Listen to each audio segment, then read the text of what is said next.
Cerita dimulai, diperlihatkan sebuah koin emas jatuh berputar di udara menuju ke atas meja. Koin itu terus berputar di atas meja, dari kejauhan seorang pria yang telah melempar koin itu dengan cukup kuat merasa terkejut dengan apa yang ia lihat. Di atas meja, koin-koin itu menunjukkan sebuah gambar yang tidak dijelaskan, namun pria itu menyebut heksagram Heaven and Earth dengan kebingungan. Pria itu tiba-tiba menghantamkan tangannya ke atas meja hingga membuat guncangan yang membuat koin-koin itu melayang ke udara. Dengan tatapan serius dan aura emas yang mengelilingi tubuh pria itu, ia mulai memperhatikan koin-koin yang berterbangan itu. Dijelaskan orang itu bernama Bai Suang yang berumur 22 tahun. Bai Suang melanjutkan, meskipun ia terlihat seperti kurir, ia sebenarnya adalah seorang peramal. Setelah beberapa saat, Suang keluar dari rumahnya, ia menuju ke arah motornya. Dalam benaknya ia teringat ramalannya yang menjelaskan heksagram yang artinya hari ini bukan hari baik untuk keluar. Di atas kendaraan Suang nampak seekor anjing coklat membuang air kecil di atas jok motor milik Suang. Suang yang melihat itu seketika memejamkan mata sambil garuk-garuk kepala serta bergumam kalau hari ini benar-benar bukan hari yang baik untuk keluar. Dengan kesal ia menampilkan muka seramnya ke anjing itu sambil memutuskan untuk memasak hotpot daging anjing malam ini. Anjing yang masih berada di atas motor Suang itu mulai ketakutan hingga bercucuran keringat karena ia paham apa yang diucapkan Suang. Tanpa berlama-lama anjing itu kabur berlari sangat cepat meninggalkan tempat itu sambil menangis membayangkan dirinya yang menjadi hotpot. Dari belakang Suang yang tidak terlalu mempermasalahkan soal anjing itu, hanya pergi karena di dalam ponsel ada sebuah pesan yang menyampaikan kalau Suang mempunyai pesanan baru serta menyuruh untuk memeriksanya. Setelah beberapa saat, dari sudut pandang lain terlihat seorang pria sedang asik memainkan handphonenya. Dari belakang Suang yang sedang berkendara menjelaskan dalam hati kalau pekerjaan sebagai kurir makanan itu pekerjaan yang sedikit bahaya. Sambil menoleh ke belakang dengan tatapan serius dan waspada, ia memberitahu alasannya. Alasannya yaitu di dunia ini berisi banyak hantu dan monster. Dari belakang Suang, sebuah hantu bernama Hungry Ghost mengejar-ngejar sambil berteriak meminta pesanan miliknya.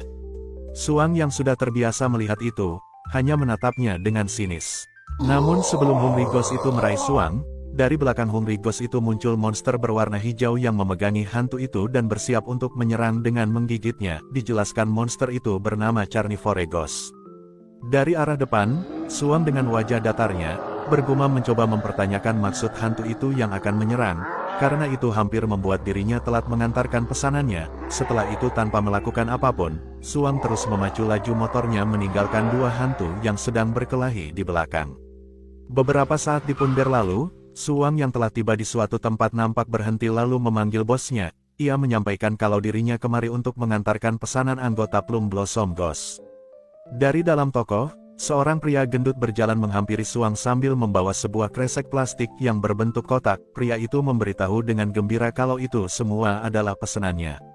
Suang yang melihat itu hanya merespon dengan senyuman. Setelah itu, pria itu meletakkan makanan yang ia pegang. Ia memberitahu Suang kalau ia sudah meletakkan makanannya di bagasi belakang. Tanpa membuang waktu, Suang langsung menarik gasnya sambil berterima kasih pada pria itu. Pria gendut itu yang melihat kelakuan Suang terlihat sedikit kebingungan. Di tengah jalan, Suang sambil berkendara kembali memeriksa handphonenya.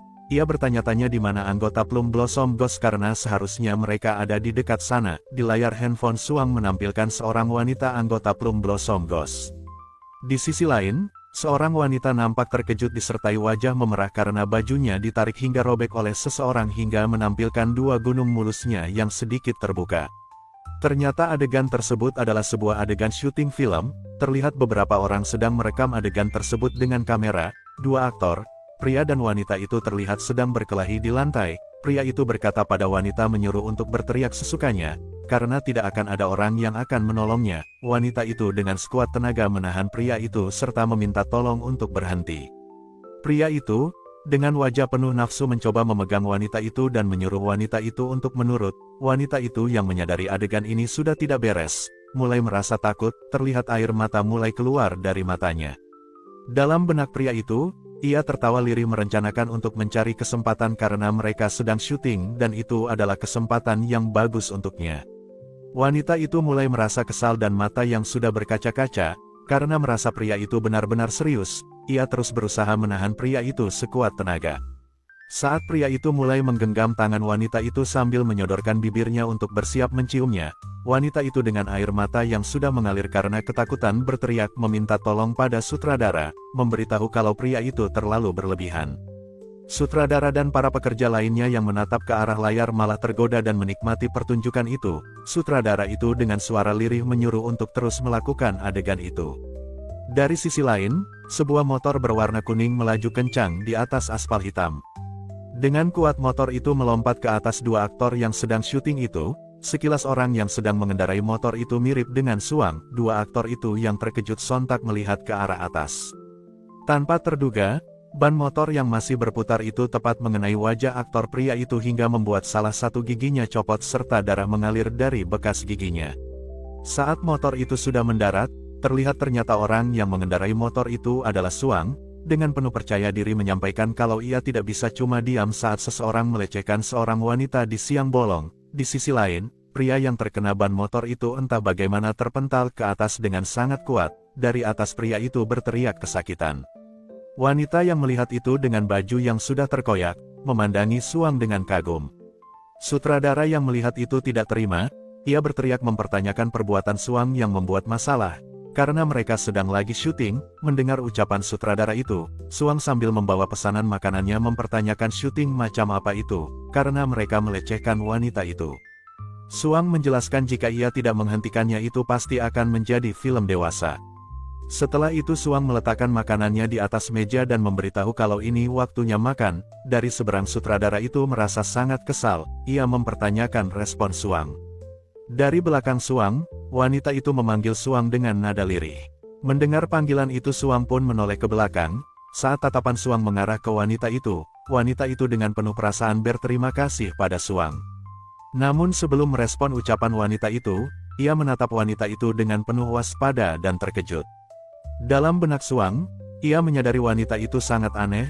Ia bertanya-tanya mengapa wanita itu mempunyai dua aura. Wanita itu, yang melihat tatapan Suang yang berubah mulai terlihat bingung. Suang tanpa ragu, langsung mengaktifkan kekuatan matanya. Terlihat pancaran merah dari mata kirinya. Saat melihat wanita itu kembali ia menebak seperti apa yang ia pikirkan. Terlihat dari belakang wanita itu, sebuah arwah menempel ke tubuh wanita itu. Wanita itu, yang menyadari sesuatu saat Suang menatapnya nampak sedikit terkejut dan kebingungan. Dalam benak Suang ia bertanya-tanya bagaimana seseorang yang dari dunia bawah bisa ada di sini.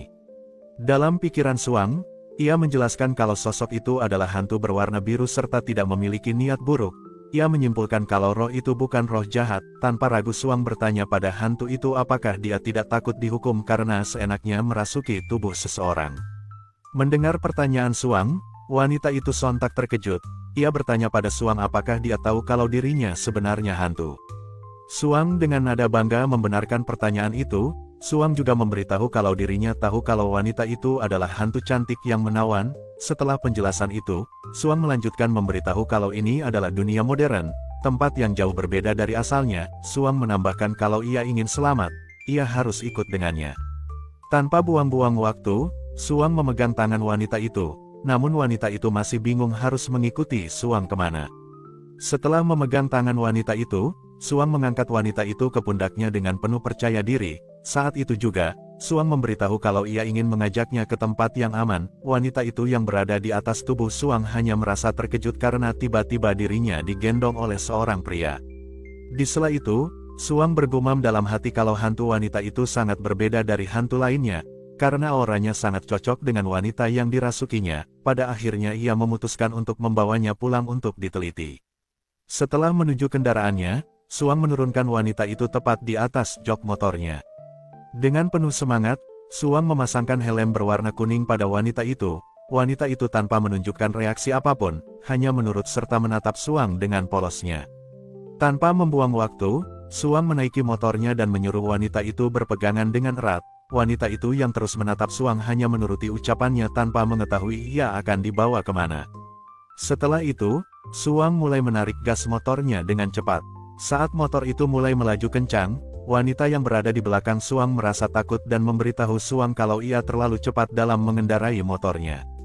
Dari tempat syuting, sutradara yang melihat Suang dan wanita itu pergi, merasa sangat kesal dan berteriak pada mereka untuk segera kembali. Dari kejauhan Suang tanpa memperdulikan sutradara itu hanya terus berjalan meninggalkan sutradara itu. Setelah beberapa saat, di tengah kota, di sebuah apartemen yang megah menjulang tinggi ke atas, di dalam, Suang dan wanita itu yang sudah sampai. Suang sambil membuka pintu kamarnya, memberitahu kalau mereka sudah sampai. Di belakang wanita itu bertanya apakah ini adalah rumah Suang. Ia melanjutkan mempertanyakan mengapa dirinya dibawa ke rumahnya. Suang dengan santai memberitahu kalau ini untuk melakukan apa yang orang dewasa lakukan. Mendengar penjelasan Suang, seketika wanita itu sedikit tersentak terkejut. Dengan wajah polosnya dan perasaan yang sedikit takut, wanita itu mempertanyakan penjelasan Suang, karena dirinya adalah sebuah hantu wanita. Ia melanjutkan bertanya pada Suang kalau dirinya nggak bakal berbuat macam-macam terhadap hantu. Mendengar pertanyaan wanita itu, Suang sedikit bingung. Ia bertanya pada wanita itu apa yang ia sedang pikirkan. Setelah itu Suang menyuruh untuk wanita itu segera mandi karena ia akan melakukan sesuatu nanti. Setelah mereka berdua berjalan masuk, wanita itu dengan wajah muram dan rasa malu, tidak menyangka kalau Suang ternyata hanya menyuruhnya untuk mandi. Tiba di dalam, wanita itu mulai melepas sepatunya, stocking, dan pakaiannya. Setelah melepas pakaiannya, ia kembali menoleh ke arah Suang. Dengan nada serius ia memberitahu kalau ia tidak akan macam-macam terhadapnya. Tanpa mempedulikan pernyataan itu, sambil melirik ke arah belakang Suang memberitahu kalau kamar mandinya ada di sana. Namun tanpa sengaja, Suang melihat sesuatu yang membuatnya sedikit terkejut hingga membuat wajahnya memerah. Dengan penuh amarah, wanita itu yang hanya memakai pelindung bobanya, ia menunjuk Suang, mengancam kalau dirinya berani mengintipnya ia akan menyesal. Melihat penampilan wanita itu, seketika Suang sangat terkejut hingga darah keluar dari lubang hidungnya. Dalam benaknya ia bertanya-tanya bukankah wanita itu tadi malu-malu sama mereka, namun yang ia lihat sekarang ia tidak menganggap dirinya sebagai orang asing sama sekali. Tanpa menunjukkan respon lagi, Suang hanya berbalik berjalan meninggalkan wanita itu disertai darah yang terus mengalir dari lubang hidungnya. Wanita itu, sambil berbalik badan menuju ke kamar mandi, memberitahu Suang untuk tidak mengintipnya. Di luar Suang yang menunggu wanita itu yang sedang mandi, sambil tertawa kecil menegaskan kalau ia adalah seorang laki-laki sejati. Ia juga menjelaskan kalau dirinya tidak akan mengintip tubuhnya yang berlekuk. Lengkap dengan ukuran 36D, terlihat di dalam kamar mandi hanya terdengar suara gemericik air dan siluet wanita itu. Namun, tiba-tiba wanita itu berteriak kencang dari dalam kamar mandi. Suang yang mendengar itu, seketika terkejut bertanya apa yang sedang terjadi. Tanpa membuang waktu, dengan rasa khawatir ia berlari menuju kamar mandi sambil bertanya apa yang salah serta membuka pintu kamar mandi tersebut untuk memastikan. Saat pintu sepenuhnya terbuka, Suang seketika terkejut dengan apa yang ia lihat. Saat ia menyadari sesuatu, wajah Suang seketika memerah karena merasa malu. Wanita itu, yang terjatuh di lantai, disertai rintihan kesakitan dan tubuh yang sepenuhnya terbuka, bertanya pada Suang mengapa kamar mandinya tidak memiliki keset. Ia menjelaskan kalau dirinya hampir terpeleset menemui ajalnya. Suang yang melihat seluruh tubuh wanita itu, seketika dengan cepat menutupi seluruh wajahnya dengan kedua tangannya disertai teriakan meminta maaf. Sambil membuka pandangannya tipis-tipis, dan dengan wajah penuh ketegangan, ia bertanya apakah wanita itu baik-baik saja. Wanita itu sambil menutup tubuhnya yang masih di lantai dengan handuk, dan mata yang mulai mengeluarkan air mata, ia bertanya pada Suang, mempertanyakan arah pandangan Suang. Mendengar pertanyaan itu, Suang seketika berbalik badan dan berpura-pura menjadi orang buta. Ia menjelaskan pada wanita itu kalau dirinya sebenarnya buta dan tidak bisa melihat apapun. Wanita itu, yang melihat perilaku Suang yang berpura-pura justru merasa sangat kesal. Tanpa peringatan, wanita itu tiba-tiba memukul Suang tepat di wajahnya sambil berteriak memberitahu kalau Suang tidak akan bisa menipu hantu. Suang tanpa mempersiapkan apapun, hanya bisa pasrah dan menjelaskan kalau wanita itu adalah hantunya. Pukulan tersebut, membuat tubuh Suang terpental keluar dari kamar mandi, yang menandakan betapa kuatnya pukulan tersebut. Dari dalam kamar mandi, wanita itu berteriak pada Suang kalau ia adalah orang mesum. Setelah itu, situasi mulai mereda. Suang yang merasa lelah sambil menghembuskan nafasnya, memberitahu wanita itu kalau ia tidak bermaksud untuk mengintipnya. Ia melanjutkan kalau dirinya tidak menyangka kalau wanita itu telanjang secepat itu. Di sisi lain, patung Buddha yang berada di atas meja itu, hanya tertawa melihat kelakuan Suang. Dari arah kamar mandi, wanita itu membuka pintu dan beranjak keluar. Suang yang melihat itu sedikit tersentak. Setelah keluar dari kamar mandi, wanita itu sambil mengeringkan rambutnya dengan handuk, mempertanyakan penjelasan Suang yang tidak disengaja itu. Ia memperjelas kalau Suang masuk tanpa mengetuk pintu. Dengan wajah kesal dan nada bicara yang serius serta tidak melihat wanita itu, ia menjelaskan kalau dirinya membawanya bukan untuk mengintipnya. Saat melihat wanita itu, Suang tiba-tiba terkejut, terdiam tak bisa bergerak maupun berkata-kata. Ternyata yang Suang lihat adalah wanita itu yang tanpa sadar memperlihatkan pesonanya kepada Suang. Wanita itu dengan suara lembut bertanya kalau bukan itu apalagi yang Suang inginkan. Suang yang mulai sadar seketika membuang pandangannya disertai hidung yang mengeluarkan darah. Melihat itu wanita itu hanya tersentak, merasa heran pada Suang. Saat itu Suang menepis pemikiran wanita itu. Ia memberitahu kalau dirinya adalah pria Genlemans dan itu bukan tujuannya. Suang melanjutkan kalau dirinya hanya penasaran pada wanita itu, bertanya-tanya mengapa dia tidak pergi ke dunia bawah, serta mempertanyakan penyesalannya karena ia masih di dunia manusia. Mendengar berbagai pertanyaan Suang, wanita itu hanya bisa terdiam tak menyangka Suang akan menanyakan hal tersebut. Setelah itu, wanita itu pada akhirnya bercerita, ia memberitahu identitasnya kalau ia adalah Qin Huan. Ia lahir di periode keemasan dinasti Song, ayahnya adalah Gao Huai, pangeran dari Dongping. Ia adalah putri bungsu, saat ia berumur 19, ia menikahi Jenderal Murong, ia bahkan tidak menyangka kalau dirinya akan menikah. Malam itu, ia dibunuh oleh seorang penjahat. Setelah cerita tersebut, Qin Huan dengan penuh amarah, mengeluarkan aura yang sangat besar dari tubuhnya. Dengan suara serius ia memberitahu kalau ia menolak ke dunia bawah sampai ia tahu siapa orang yang telah membunuhnya. Suang yang melihat itu, menyadari amarah Qin Huan semakin dalam. Dalam benaknya ia tidak akan membiarkan amarah Qin Huan semakin kuat. Dengan sigap ia mengeluarkan koin dari saku celananya. Dengan tatapan serius, koin-koin itu dilemparkan ke arah Qin Huan yang semakin tenggelam ke dalam amarah. Saat koin-koin itu mengelilingi Qin Huan, Suang dengan tegas berteriak, menyuruh 3 koin kaisar untuk menyerap aura Qin Huan. Nampak 3 koin emas yang mulai menyerap aura milik Qin Huan. Saat koin itu mulai bekerja, Qin Huan mulai menunjukkan reaksi. Tubuhnya yang diselimuti energi emas mulai menetralkan aura tersebut. Saat itu wajah Qin Huan dipenuhi keringat disertai teriakan sedikit kesakitan. Setelah beberapa saat, Suang menarik kembali koinnya. Qin Huan yang mulai tenang namun terjatuh akibat merasa kelelahan, menyampaikan kalau sihir yang digunakan Suang sangatlah kuat. Suang dengan wajah serius, memberitahu Qin Huan walaupun dirinya bersimpati terhadap keadaannya, kalau Qin Huan tidak pergi ke dunia bawah, utusan mereka akan mencarinya. Suang melanjutkan, kalau hal tersebut ketahuan, ia akan dijatuhi hukuman. Qin Huan yang masih berada di lantai, mencoba memegang celana Suang. Dengan nada lirih Qin Huan memanggil Suang dengan sebutan penyelamat. Qin Huan yang mulai menangis, memohon dengan sepenuh hati pada Suang untuk membantunya karena sihir milik Suang sangatlah kuat.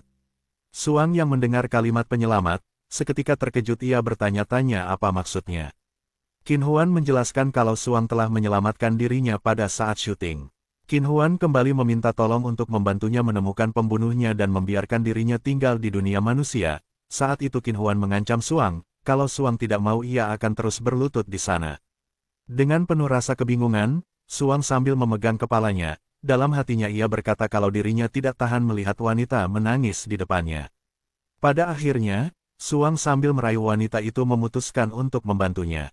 Qin Huan dengan cepat langsung mengucapkan terima kasih, namun sebelum itu, Suang memperingati Qin Huan, melarang menyakiti siapapun serta menyuruhnya terus berada di sisinya. Mendengar ucapan itu, Qin Huan hanya bisa menangis penuh kebahagiaan. Di sisi lain, dalam benak Suang ia menyampaikan kalau Qin Huan memiliki aura yang berbeda dari hantu lainnya. Ia juga menegaskan bahwa menjaganya di sisinya bisa mengungkap misteri itu. Tiba-tiba terdengar suara retakan-retakan dari belakang Suang yang membuat Suang seketika menoleh ke belakang. Saat itu ia menyadari sesuatu. Dengan cepat Suang berteriak ada bahaya. Qin Huan yang juga terkejut seketika menoleh ke sumber suara. Nampak sebuah ledakan pun terjadi menimbulkan asap dan reruntuhan bangunan yang berjatuhan. Dari balik tembok, iblis muncul dan membawa sebuah rantai di tangannya yang bersiap untuk menyerang. Suang yang melihat itu seketika terkejut dan memeluk Qin Huan untuk menyelamatkannya dan bersiap berlindung dari ledakan itu. Dengan suara tegas, iblis itu berteriak pada Qin Huan, Kalau ia kabur dari dunia bawah dan memasuki makhluk hidup, iblis itu juga mengajak Qin Huan untuk kembali dan bersiap untuk dihukum. Saat itu, Qin Huan berlindung di belakang Suang dan meminta tolong untuk menyelamatkannya karena ia tidak ingin kembali. Suang dengan wajah penuh keringat dan merasa gugup, memanggil iblis itu dengan sebutan petugas. Suang meminta tolong pada petugas itu untuk menghargai dirinya sedikit dan meminta untuk membiarkan Qin Huan pergi. Tanpa menggubris ucapan Suang, petugas itu balik bertanya siapa Suang karena merasa berani ikut campur.